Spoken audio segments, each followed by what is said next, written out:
tous et bienvenue pour cette nouvelle vidéo, une vidéo une fois de plus livresque pour vous parler d'un livre qui faisait une fois aussi lui aussi partie du PLIB 2020. Si ma mémoire est bonne, il était dans les sélectionnés d'origine, il n'est pas passé dans les 20. Et pourtant, après sa lecture, il aurait mérité d'y être parce que c'est limite, c'est passé à pas grand chose d'être un coup de cœur, parce que vraiment ce livre est parfait de A à Z, l'histoire est prenante, intéressante, travaillée, construite. Donc vraiment tous les éléments étaient là pour vraiment en faire un tome magnifique.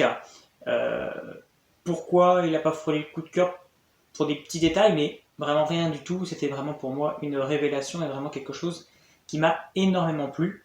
Je veux donc vous parler de L'Enceinte 9 aux éditions Lynx de Ophélie Bruno. Et c'est vrai que voilà, je le dis, ce livre a été pas loin d'un coup de cœur, tellement il a réussi à me transporter. Je le remets dans le contexte, je viens de le lire, on est en plein confinement dû à la pandémie qu'on vit actuellement. Et chose assez rigolo, c'est que voilà, ce livre traite un petit peu d'un sujet assez similaire, parce que l'humanité, à cause justement d'une pandémie, a décidé en fait de se recluer sur eux-mêmes et ont décidé de vivre dans des mini communautés, donc ce qu'on avait appelé les enceintes, et il y en a donc 9. Et donc voilà, sont reclués à l'intérieur de ces communautés pour se préserver de la pandémie.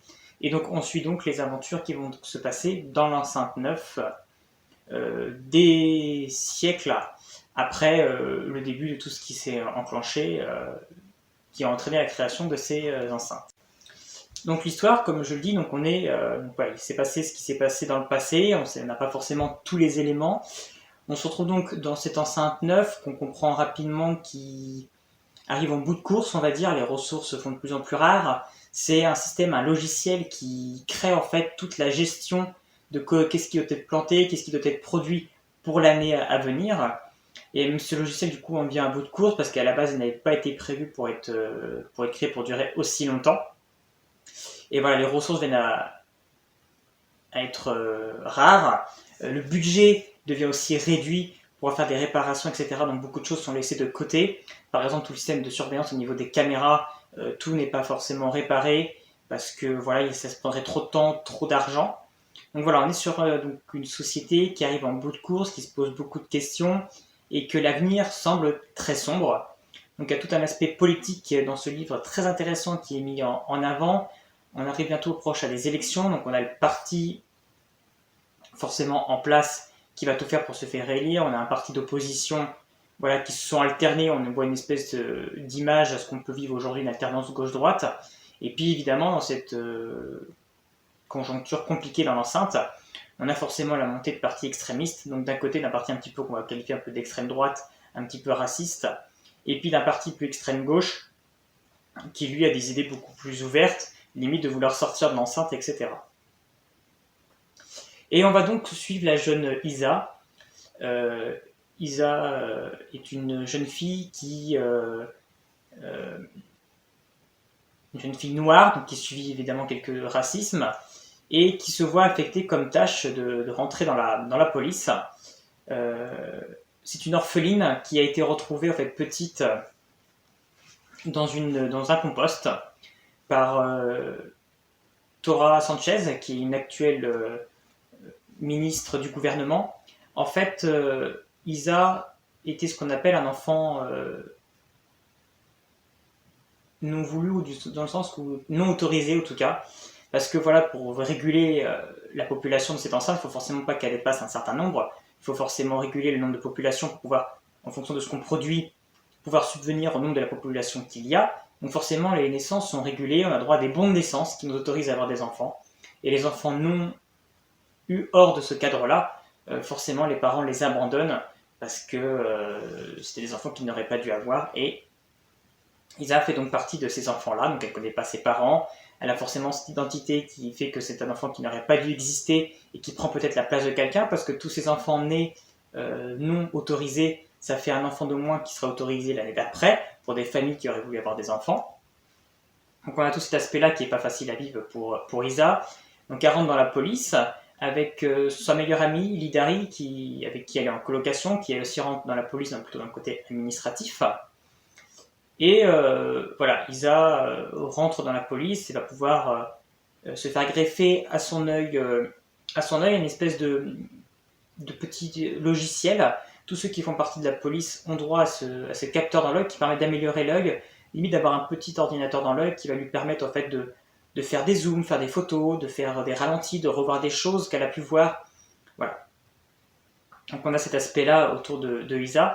Et on va suivre plusieurs autres personnages dans ce roman pour vraiment comprendre en fait toute l'ampleur, et c'est ça qui est très intéressant en fait dans ce roman, c'est que c'est pas juste basé sur Isa et sur son aventure personnelle, c'est vraiment très développé aussi sur tout le contexte politique et tout ce qui peut entourer la vie de la cité et comment elle fonctionne, et à travers les histoires de d'autres petits personnages, on comprend mieux les enjeux et les aboutissements de cette enceinte et de son fonctionnement et de son but. On a par exemple comme autre personnage qu'on suit, un personnage qui lui est un gestionnaire, il s'occupe du logiciel de gestion, et lui se rend bien compte que voilà, on arrive en bout de course, donc c'est vrai qu'à travers lui, on voit toute la problématique de ressources, de comment l'enceinte peut s'adapter. Il essaie de lancer des alertes au niveau des ministres, etc., pour qu'ils changent complètement le fonctionnement, mais eux, ils vont refuser dans le sens parce que ça coûte trop cher. Ça coûterait trop cher, en fait, de créer un nouveau logiciel et de faire de nouvelles études pour arriver à avoir une meilleure gestion. Donc ils refusent et préfèrent continuer avec le logiciel actuel. Donc on suit ce personnage. On a un autre personnage qui, lui, est un personnage qui agit sur les réseaux sociaux, sur Internet, et qui va faire des posts un peu, un peu dramatiques en disant, peut-être que si on est trop nombreux, peut-être qu'on devrait se débarrasser, de personnes qui apportent moins à la communauté, comme les vues, etc. Et tout ça va lancer un peu une sorte de mouvement dans l'enceinte, une vague de suicides, où évidemment Isa va beaucoup enquêter dessus pour en comprendre la cause, parce que beaucoup de gens en fait vont se mettre à se suicider en se partant du principe que peut-être leur existence n'apporte pas forcément grand-chose à l'enceinte. On suit également un personnage qui fait partie d'un regroupement fin du monde, qui se groupe avec une seule envie, c'est qu'en fait ils se rendent compte que peut-être que ce virus a été créé pour détruire l'humanité, et qu'il faut pousser le truc jusqu'au bout et détruire effectivement l'humanité. Donc lui il est plus dans un objectif de créer un attentat pour provoquer la fin de l'enceinte. Donc tous ces personnages-là permettent de rajouter une profondeur au roman et d'en apprendre beaucoup plus.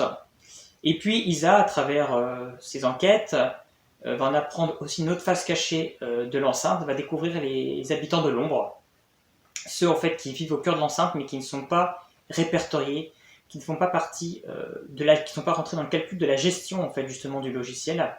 Ils sont à part. Et le gouvernement sont au courant de leur existence et quelque part les laisse vivre leur vie tant qu'ils n'empiètent pas sur la leur, en partant du principe que c'est une quantité négligeable à rentrer un petit peu dans la gestion. Voilà, mais il part du principe qu'elle est prise un petit peu en compte, mais que ça coûterait trop d'argent en fait d'aller les chercher, les capturer, les réintégrer en fait dans la gestion de l'enceinte. Ça coûterait trop d'argent. Donc on préfère les laisser vivre de leur côté, tant qu'ils font pas de grabuge. Et voilà, Isa va donc rencontrer cette autre partie de l'enceinte, et ce qui va aussi provoquer un changement dans sa vie, avec les deux jeunes garçons de l'ombre qu'elle va rencontrer, et elle va découvrir d'autres choses qui va provoquer toute l'histoire et toute la mécanique en fait du bouquin. Donc j'ai vraiment passé un moment génial sur ce roman. Je trouve qu'il y a tout.